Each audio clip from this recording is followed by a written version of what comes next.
નમસ્કાર ખેડૂત મિત્રો, આજે આપણે આવ્યા છે સાબરકાંઠા જિલ્લાના ઈડર તાલુકાના ચિત્રોડા ગામે. તો આજે બટાકા નીકળતા હતા તો જોવા આવ્યા હતા. મહાલાભ એગ્રોસેલ કંપનીનું મહાલાભ ખાતર વાપરેલું હતું. શું નામ આપનું? ઠાકોર અનિલભાઈ રમેશભાઈ. એગ્રોસેલ કંપનીનું મહાલાભ વાપર્યું, કેટલા દિવસે વાપરેલું હતું? 45 દિવસથી શરૂઆત કરી. કેટલા દિવસ સુધી વાપરી હતી? 75 દિવસ. 75. એકરે કેટલી બેગ વાપરી હતી? એકરે એક બેગ વાપરી.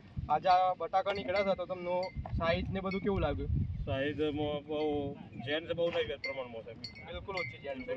અને એક સરખી સાઈઝ નીકળે છે. સાઈઝ નીકળે છે. બધા બતાવી શકો છો. આ સરખી સાઈઝ ટાયરિંગ ને બધું એક સરખું નીકળી ગયું છે. બરોબર. તો બીજા ખેડૂતોને ભલામણ કરી શકો? કરી શકાય 100% નેચરલ પ્રોડક્ટ છે. બીજી પ્રોડક્ટ કરતાં સારો રિઝલ્ટ તમને દેખાડો. સારું. ઇન્જન લાવજે ટ્રેક્ટર.